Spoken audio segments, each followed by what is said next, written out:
So we are continuing to read from Bhagavad Gita as it is. We are speaking from we spoke already, the 2.7. Yeah. And now that we heard how Arjuna, he's accepting Krishna as his spiritual master. He's saying, I surrender unto you.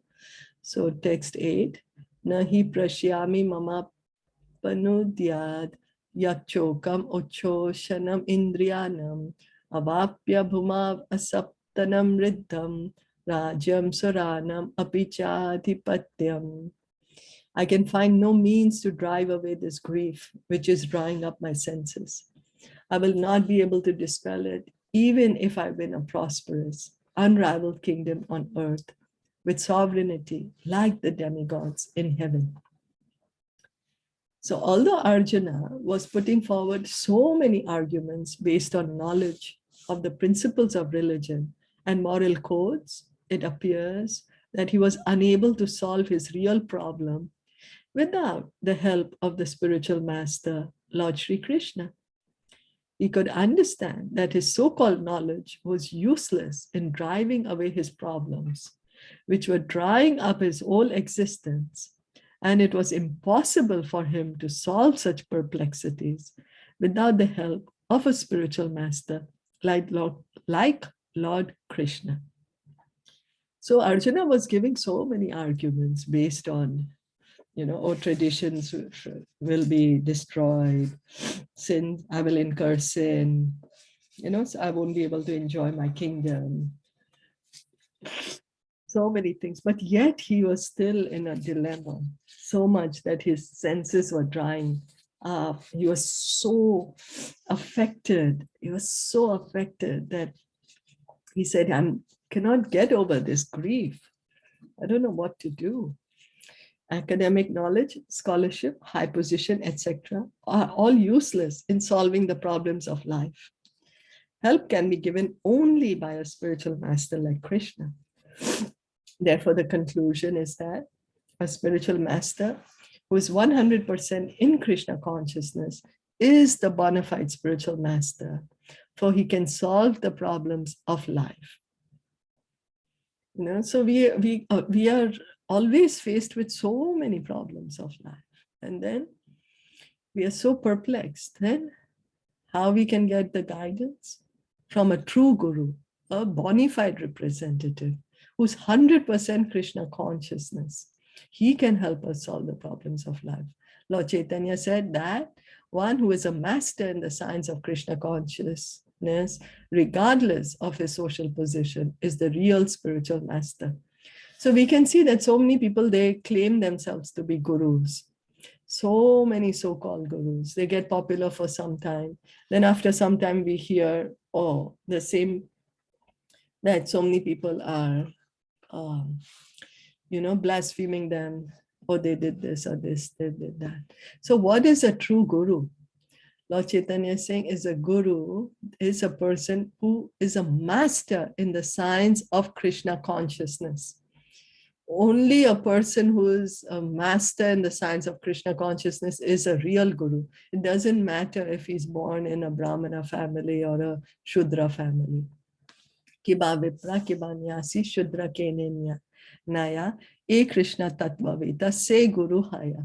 It does not matter whether a person is a vipra, learned scholar in Vedic wisdom, or is born in a lower family, or is in the renounced order of life.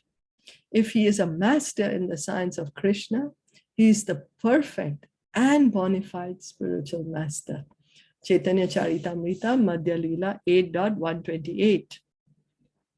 So without being a master in the science of Krishna consciousness, no one is a bona fide spiritual master. So a true representative of God, a bona fide guru, a true authorized guru is one who is a master in the science of Krishna consciousness, who understands Krishna consciousness. It is also said in the Vedic literature, Satkarma Nipuna Vipro, Mantra Tantra Visaradaha. Oh, I'm sorry. A Vaishnava Guru Nasyad, Vaishnava Swapacho Guruhu. sorry, excuse me, a scholarly Brahmana expert in all subjects of knowledge, of Vedic knowledge, is unfit to become a spiritual master without being a Vaishnav or expert in the science of Krishna consciousness. But a person born in a family of a lower caste can become a spiritual master if he's a Vaishnav or Krishna conscious. Padma Puran. So what does Padma Puran say? Padma Puran says that you might be a Brahmana. So I can be a Brahmana and I know all the Vedas and the different technicalities of the Vedas, all that. But I can't become a guru if I do not understand, if I'm not a Vaishnav. Who's a Vaishnav? Vaishnav is somebody who understands, who's a devotee, a pure devotee of Krishna. A Vaishnav is a pure devotee of Krishna. So only if a person is a pure devotee of Krishna, doesn't matter if he's born in a Brahmana family or a lower caste, he is fit to become a spiritual master. That's what Padma Purana is saying.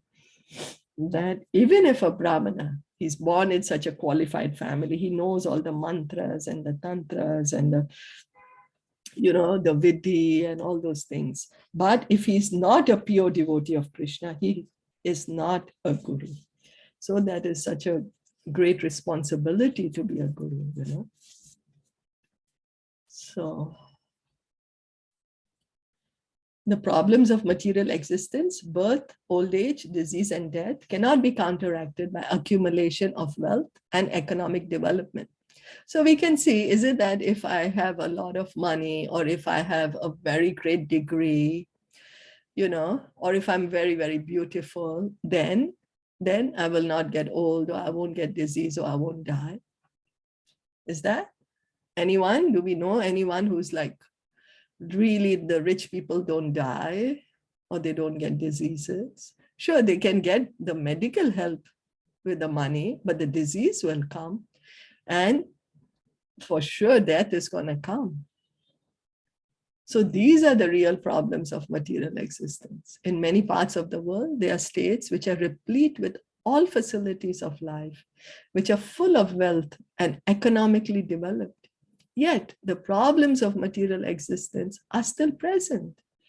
They are seeking peace in different ways, but they can achieve real happiness only if they consult Krishna or the Bhagavad Gita and Srimad Bhagavatam, which constitute the science of Krishna through the bona fide representative of Krishna, the man in Krishna consciousness. So we think that, if I get a lot of wealth, if I get a lot of education, if I have a very good social status, if I have a very healthy body, then I can protect myself from birth, old age, disease, and death.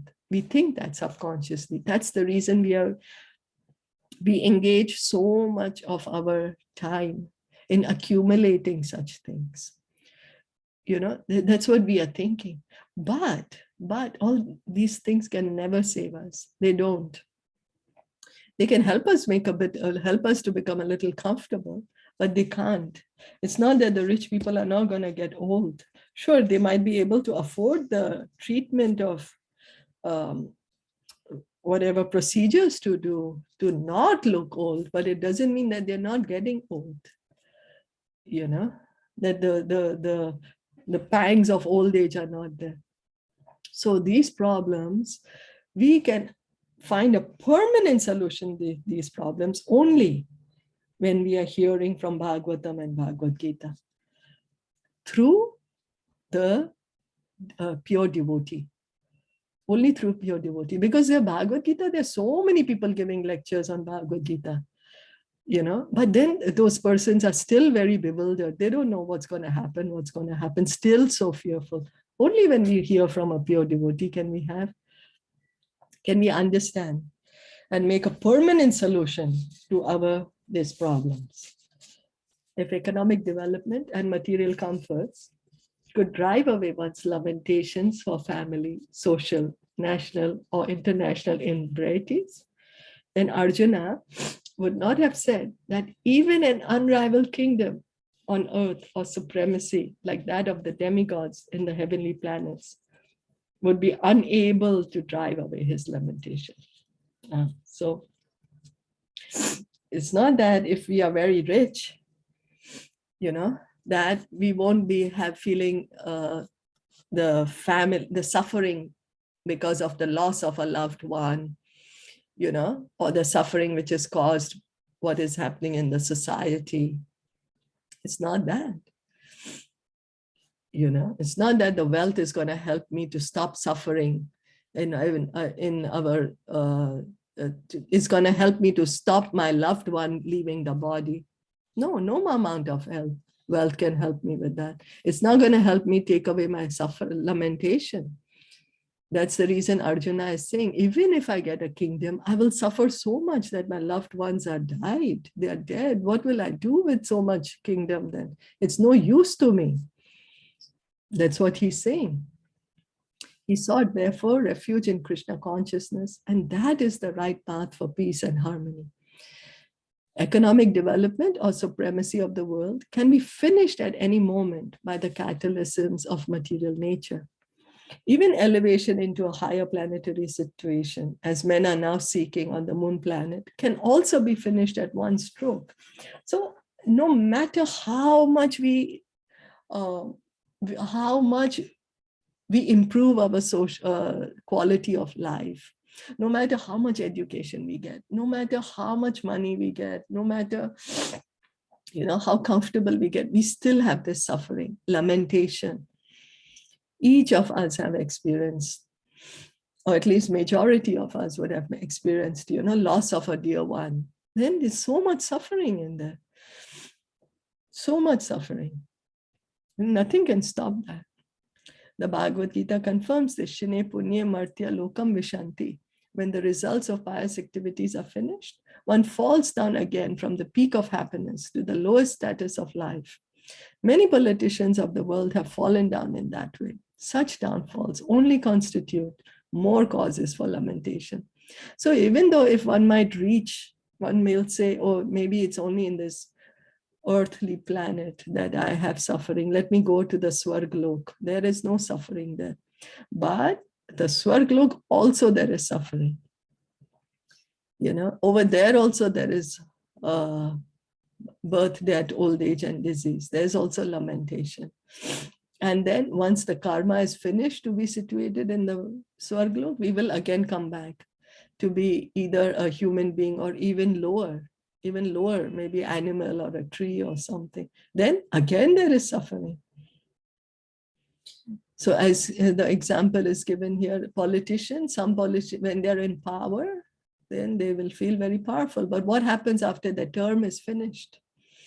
What happens, after they are no more in the political seat?